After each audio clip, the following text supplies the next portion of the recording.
I'm reading chapter 30. As the earliest suspicion of dawn appeared on Sunday morning, Huck came groping up the hill and rapped gently at the old watchman's door. The inmates were asleep, but it was a sleep that was set on a hair trigger on account of exciting episode of the night. A call from a window. "Who's there?" Huck's scared voice answered in a low voice. Please let me in. It's only Huck Finn. It's a name that can open this door night or day, lad, and welcome." These were strange words to the vagabond boy's ears, and the pleasantest he had ever heard. He could not recollect that the closing word had ever been applied in his case before. The door was quickly unlocked, and he entered. Huck was given a seat, and the old man and his brace of tall sons speedily dressed themselves. These were strange words to the vagabond boy's ears, and the pleasantest he had ever heard. He could not recollect that closing word had ever been applied in his case before. The door was quickly unlocked, and he entered. He was given a seat, and the old man and his brace of tall sons speedily dressed themselves. "Now, my boy, hope you're good and hungry, because breakfast will be ready as soon as the sun's up, and we'll have a piping hot one, too. Make yourself easy about that. I and the boys hope you turn up and stop here last night." "I was awful scared," said Huck, "and I run. I took out when the pistols went off, and I didn't stop for 3 miles. I've come now because I wanted to know about it, and I come before daylight because I didn't want to run across them devils, even if they was dead." "Well, poor chap, you do look as if you had a hard night of it, but there's a bed here for you when you've had your breakfast." "No, they ain't dead, lad, and we're sorry enough for that. You see, we knew right where to put our hands on them by your description, so we crept along on tiptoe till we got within 15 feet of them, dark as a cellar that Samach path was, and just then I found I was going to sneeze. It was the meanest kind of luck. I tried to keep it back, but no use. 'Twas bound to come, and it did come. I was in the lead with my pistol raised, and when the sneeze started, those scoundrels are rustling to get out of the path, I sung out, 'Fire, boys,' and blazed away at the place where the rustling was. So did the boys, but they were off in a jiffy, those villains, and we after them, down through the woods. I nudged, we never touched them. They fired a shot apiece as they started, but their bullets whizzed by and didn't do us any harm. As soon as we lost the sound of their feet, we quit chasing and went and stirred up the constables. They got a posse together and went off to guard the riverbank, and as soon as it light, the sheriff and a gang are going to beat up the woods. My boys will be with them presently. I wish we had some sort of description of those rascals. 'Twould help a good deal, but you couldn't see what they were like in the dark, lad, I suppose." "Oh, yes, I saw them downtown and followed them." "Splendid. Describe them, my boy." "One's the old deaf and dumb Spaniard that's been around here once or twice." "Oh, he's deaf and dumb." "And the other's a mean-looking ragged." "That's enough, lad. We know the men. Happened on them in the woods back of the widow's one day, and they slunk away. Off with you, boys, and tell the sheriff. Get your breakfast tomorrow morning."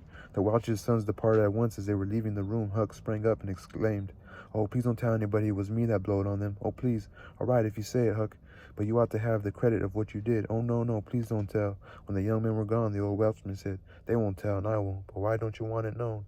Huck would not explain further than to say that he already knew too much about one of those men, and would not have the man know that he knew anything against him for the whole world. He would be killed knowing it for sure. The old man promised secrecy once more and said, "How did you come to follow these fellows, lad? Were they looking suspicious?" Huck was silent while he framed a duly cautious reply. Then he said, "Well, you see, I'm a kind of a hard lot. At least everybody says so, and I don't see nothing again it. And sometimes I can't sleep much on accounts of thinking about it and sort of trying to strike out a new way of doing. That was the way of it last night. I couldn't sleep, and so I come along up the street about midnight, turning it all over. And when I got to that old shackly brick store by the Temperance Tavern, I backed up against the wall to have another drink.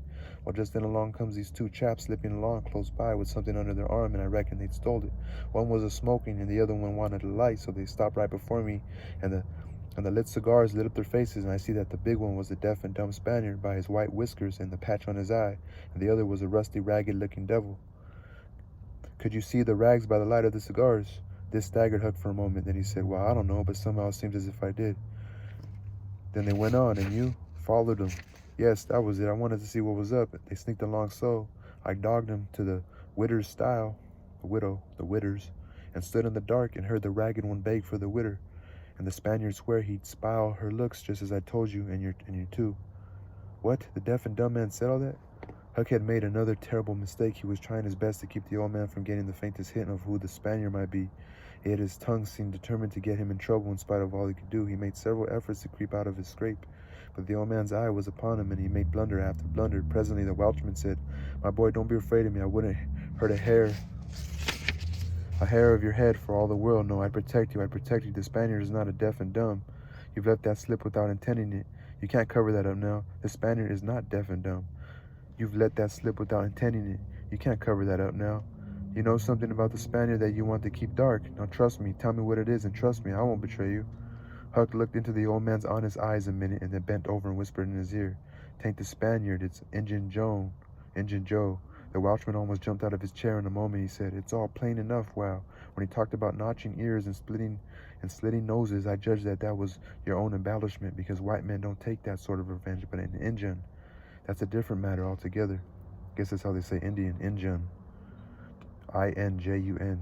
During breakfast, the talk went on, and in the course of it, the old man said that the last thing which he and his sons had done before going to bed was to get a lantern and examine the stile in its vicinity for marks of blood. They found none, but captured a bulky bundle of what?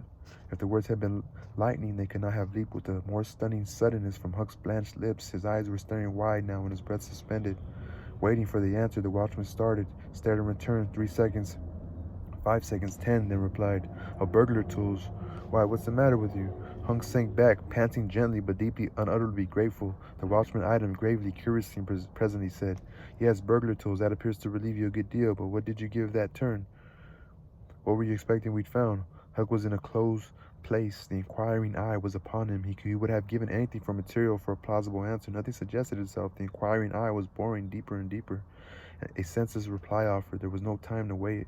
So at a venture he uttered it feebly. "Sunday school books, maybe." Poor Huck was too distressed to smile, but the old man laughed loud and joyously, shook up the details of his anatomy from his head to foot, and ended by saying that such a laugh was money in a man's pocket, because it cut down the doctor's bills like everything. Then he added, "Poor old chap, you're white and jaded. You ain't well a bit. No wonder you're a little flighty and off your balance, but you'll come out of it. Rest and sleep will fetch you out all right, I hope." Huck was irritated to think he had been such a goose and betrayed such a suspicious excitement, for he had dropped the idea that the parcel brought from the tavern was treasure. As soon as he had heard the talk at the widow's stile, he had only thought it was not the treasure. However, he had not known that it wasn't, and so the suggestion of a captured bundle was too much for his self-possession. But on the whole, he felt glad the little episode had happened, for now he knew beyond all question that the bundle was not the bundle, and so his mind was at rest and exceedingly comfortable. In fact, everything seemed to be drifting just in the right direction now. The treasure must still be in number 2. The men would be captured and jailed that day, and he and Tom could seize the gold that night without any trouble or any fear of interruption. Just as breakfast was completed, there was a knock at the door. Hunk jumped for a hiding place, for he had no mind to be connected even remotely with the late event. The watchman admitted several ladies and gentlemen, among them a widow Douglas, and noticed that groups of citizens were climbing up the hill to stare at the stile. So the news had spread. The Welshman had to tell the story of the night to the visitors. The widow's gratitude for her preservation was outspoken. "Don't say a word about it, madame. There's another that you're more beholden to than you are to me and my boys. Maybe, but he don't allow me to tell his name. We wouldn't have been there if it weren't for him. We wouldn't have been there but for him." Of course, this excited a curiosity so vast that it almost belittled the main matter, but the Welshman allowed it to eat into the vitals of his visitors, and through them be transmitted to the whole town. For he refused to part with his secret when all else had been learned. The widow said, "I went to sleep reading in bed and slept straight through all that noise. Why didn't you come and wake me? We judged it weren't worthwhile. Those fellows weren't likely to come again. They hadn't any tools left to work with, and what was the use of the waking you up and scaring you to death? My 3 servant men stood guard at your house all the rest of the night. They just come back. More visitors came, and the story had to be told and retold for a couple of hours more. There was no Sabbath school during day school vacation, but everybody was early at church. The stirring event was well canvassed. News came that not a sign of the 2 villains had been yet discovered. When the sermon was finished, Judge Thatcher's wife dropped alongside of Miss Harper's as she moved down the aisle with the crowd and said, "Is my Becky going to sleep all day? I just expected she would be tired to death." "Your Becky?" "Yes," with a startled look. "Didn't she stay with you last night?" "Why, no." Miss Thatcher turned pale and sank into a pew just as Aunt Polly, talking briskly with a friend, passed by. Aunt Polly said, "Good morning, Miss Thatcher." "Good morning, Mrs. Harper. I got a boy that's turned up missing. I reckon my Tom stayed at your house last night, one of you, and I was afraid to come to church. I got to settle with him." Mrs. Thatcher shook her head feebly and turned paler than ever. "He didn't stay with us," said Mrs. Harper, beginning to look uneasy. A marked anxiety came into Aunt Polly's face. "Joe Harper, have you seen my Tom this morning?" "No, when did you see him last?" Joe tried to remember, but was not sure he could say. So that's his friend Joe Harper. The people had stopped moving out of church. Whispers passed along, and a boding uneasiness took possession of every countenance. Children were anxious, questioning young teachers. They all said they had not noticed whether Tom and Becky were on board the ferry boat on the homeward trip. It was dark. No one thought of inquiring if anyone was missing. One young man finally blurted out his fear that they were still in the cave. Mrs. Thatcher swooned away. Aunt Polly fell to crying and wringing her hands. The alarm swept from lip to lip, from group to group, from street to street, and within 5 minutes the bells were wildly clanging and the whole town was up. The Cardiff Hill episode sank into instant insignificance. The burglars were forgotten, horses were saddled, skiffs were manned, the ferry boat ordered out, and before the horror was half an hour old, 200 men were pouring down High Road and river toward the cave. All the long afternoon the village seemed empty and dead. Many women visited Aunt Polly and Mrs. Thatcher and tried to comfort them. They cried with them too, and that was still better than words. All the tedious night the town waited for news, but when the morning dawned at last, all the word that came was send more candles and send food. Mrs. Thatcher was almost crazed, and Aunt Polly also. Judge Thatcher sent messages of hope and encouragement from the cave, but they conveyed no real cheer. The old watchman came home toward daylight, spattered with candle grease. Spattered with candle grease, smeared with clay, and almost worn out. He found Huck still in the bed that had been provided for him, and delirious with fever. The physicians were all at the cave, so the widow Douglas came and took charge of the patient. She said she would do her best by him, because whether he was good, bad, or indifferent, he was the Lord's, and nothing that was the Lord's was nothing to be neglected. The watchman said Huck had good spots in him, and the widow said, "You can depend on it, that's the Lord's mark. He don't leave it off, he never does. Puts it somewhere on every creature that comes from his hands."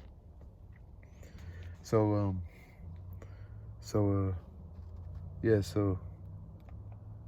Huck caught a fever, huh? Early in the forenoon, parties of jaded men began to straggle into the village, but the strongest of the citizens continued searching. All the news that could be gained was that remotenesses of the cavern were being ransacked that had never been visited before, that every corner and crevice was going to be thoroughly searched, that wherever one wandered through the maze of passages, lights were to be seen flittering hither and thither in the distance, and shoutings and pistol shots sent their hollow reverberations to the ear down the somber aisles. In one place, far from the section usually traversed by tourists, the names Becky and Tom had been found traced upon the rocky wall with candle smoke, and near at hand a grease-soiled bit of ribbon. Mrs. Thatcher recognized the ribbon and cried over it. She said it was the last relic she ever had of her child, and that no other memorial of her could ever be so precious, because this one parted latest from the living body before the awful death came. Some said that now and then in the cave a faraway speck of light would glimmer, and then a glorious shout would burst forth, and a score of men go trooping down the echoing aisle, and then a sickening disappointment always followed. The children were not there. It was only a searcher's light. 3 dreadful days and nights dragged their tedious hours along, and the village sank into a hopeless stupor. No one had heart for anything. The accidental discovery just made that the proprietor of the Temperance Tavern kept liquor on his premises scarcely fluttered the public pulse. Is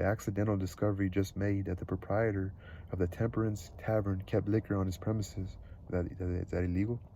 Scarcely fluttered the public pulse, tremendous as the fact was. In a lucid interval, Huck Phoebe led up to the subject of taverns, and finally asked, dimly dreading the worst, if anything had been discovered at the Temperance Tavern since he had been ill. "Yes," said the widow. Huck started up in bed, wild-eyed. "Why, what was it?" "Liquor, and the place has been shut up. Lie down, child. What a turn you did give me." "Only tell me just one thing, only just one, please. Was it Tom Sawyer that found it?" The widow burst into tears. "Hush, hush, child, hush. I told you before, you must not talk. You are very, very sick." "Then nothing but liquor had been found. There would have been a great powwow if it had been gold." Then nothing but liquor had been found. There would have been a great powwow if it had been gold. Oh yeah, it would have been a big deal if they found gold. So the treasure was gone forever, but what could she be crying about? Curious that she should cry. These thoughts worked their dim way through Huck's mind, and under the weariness they gave him, he fell asleep. The widow said to herself, "There, he's asleep, poor wreck. Tom Sawyer find it. Pity, but somebody could find Tom Sawyer. Ah, there ain't many left now that's got hope enough or strength enough either to go on searching." So he doesn't know that they're looking for Tom and Becky. Huck doesn't, because he's been sick. He's been a fear and all that. All right, that was the end of that chapter. We are on page 188 now, so we have less than 20 pages, like 18 pages. Peace, y'all.